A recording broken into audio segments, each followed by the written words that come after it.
The federal government is among the biggest spenders on advertising.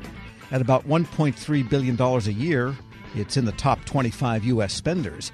The Government Accountability Office has new analysis of which agencies spend the most and the companies they spend it with. We get more now from the GAO's Director of Strategic Issues, Jessica Lucas-Judy. Ms. Lucas-Judy, what prompted GAO to look at something that, in the grand scheme of things, is not that big a deal, spending-wise? Right. Yeah, this is something that we have done a series of reports on over the last several years. The last one was in 2018.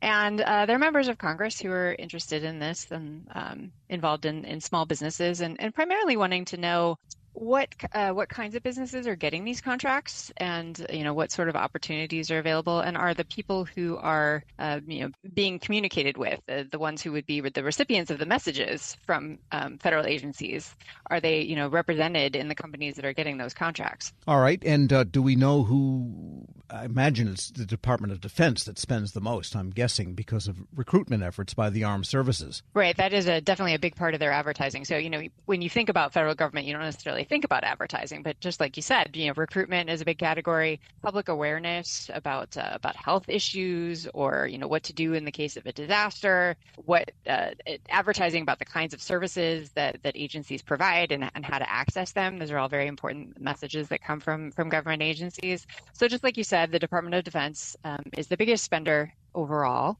And that's consistent with our last report from 2018, that DoD was one of the biggest. Health and Human Services and the Department of Homeland Security likewise have large contract obligations overall, and then for advertising in particular. And over the past 10 years, you have a bar chart that shows fairly steady growth with a big spike in 2020, and that would have been because of programs related to COVID relief. That was definitely one of them. I think the census was probably another spike as well. One of the things to keep in mind when looking at the data is that these are small, relatively small dollar amounts overall, and relatively small number of companies that are involved. And so any fluctuation, if a big contract is awarded in 1 year, that might be a multi-year contract, that'll cause a spike in the data. But what we found was that overall, the spending generally increased in the 10-year period that we were looking at. And the percentage of dollars that went to what we're calling specified businesses, so these are small businesses or those owned primarily by women or by minorities, that the percentage of dollars that went to those specified businesses stayed roughly the same as 14-15% for the most part. And is there any evidence or any way to determine really whether, if, say, spending went to an Hispanic-owned ad agency, that was for the purposes of reaching the Hispanic audience and so on, or is it just, or do we know that at all? Right. That's something that would be really interesting. But unfortunately, with the data that we had available, that's not something that we could determine, like, what specifically the contracts were for. You'd have to do a contract by contract review. And what about where the spending ends up? Because you pay an agency, at least traditionally, 15% of the media cost, or the agency gets the discount and keeps the 15% or whatever. And, at one time, you used to see Army ads on television, national TV. That's expensive. And if you're at the 1.3 billion level a year, you're not buying much national television. Right. Again, that's something that'd be really interesting to see, but not with the data that we had. We weren't able to do that. I guess I'm showing my media background here by asking questions about the ad budgets. No, all we have are really the very general information about the company and Sure. the category of company, and then the category of advertising. It was the same thing with the COVID related contracts. It's just a checkbox in the contracting, the national contracting data, and so not something, unless we were going to do a deep dive, which would have taken much more time than we were going to be able to put into this. We're speaking with Jessica Lucas-Judy, Director of Strategic Issues at the Government Accountability Office. And of the 14%, I guess it was, of that spending that went to minority and designated businesses, how does that break down? Hispanic-owned is the largest share? Right. So when you're looking at the dollars, which is one of the ways that we cut the data, about 47% went to Hispanic American-owned businesses, and about 21% went to Black American-owned businesses. But then when you look at it by number of businesses, number of contracts that were awarded, it worked out a little bit differently. There, it was, I believe it was about 36% went to Black American-owned businesses and 24% to Hispanic American-owned businesses. Yeah, so that's just a fact, but there's really not too much we can deduce of motivation or effect from any of that analysis. Correct. Mainly what we were looking at were any significant changes over time. And again, with some slight fluctuations here and there, it was pretty consistent. It's consistent with what we'd found before in our last report and this report. So again, looking at just the number of businesses overall, there are 2,200 businesses in the 10-year period. So again, not that many. In federal advertising overall, 39% of those businesses were the specified businesses that we were looking at. Did you talk to any agencies individually about what their strategies were for spending this money and what they had in mind? Just briefly, but not in any depth for this one. Got it.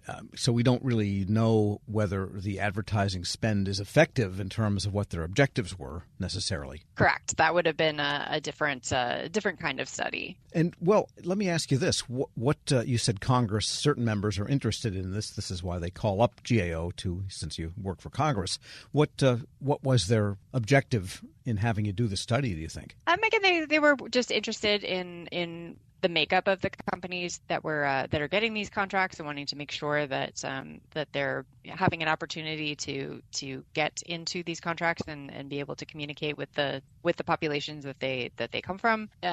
We would be interested in doing additional work in this area if that's something that the members would like us to do. There's certainly a lot more that one could do if some of the topics that we've talked about in terms of getting down into some of the contracts, maybe or talking to individual agencies, maybe doing some case studies. That was something we'd done in prior years of talking with the agencies about what their strategies were, how they identified contracts, how they select contracts, and what the purposes of the specific contracts are. And interestingly, Homeland Security, which is one of the smaller spenders, had the highest percentage of dollars going to specified businesses, whereas DOD, the biggest spender, had among the smallest, only 6% going to designated. That was just one more way that you could slice and dice the data. And so when you looked at it by dollars, DOD, like you said, was the biggest. When you look at it by percentage, NASA turned out to be the biggest. They had 99% of the contracts went to specified businesses. Again, but it's a very small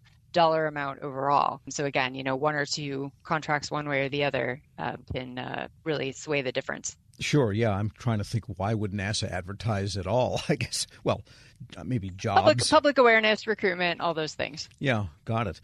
And all right, well, it looks like you didn't have any recommendations with respect to ad spending. Correct. Yeah, this one, our purpose was just to look at the data, to inform, answer questions, things like that. But we were not looking at any sort of compliance issues or things like that. There is some guidance out there for some of this. Certainly the OMB and SBA and other agencies are interested in looking at where contracts go, and there's some efforts to reach out specifically, make sure that that small businesses. In particular, certain percentage of contracts, federal contracts overall, that are awarded, but not specifically in advertising. Jessica Lucas-Judy is Director of Strategic Issues at the Government Accountability Office. I would rank this one as semi-strategic, but anyway, thanks for joining us. Always a pleasure, Tom. Thanks. And we'll post this interview along with a link to that report at federalnewsnetwork.com/Federal Drive. Subscribe to the Federal Drive wherever you get your podcasts.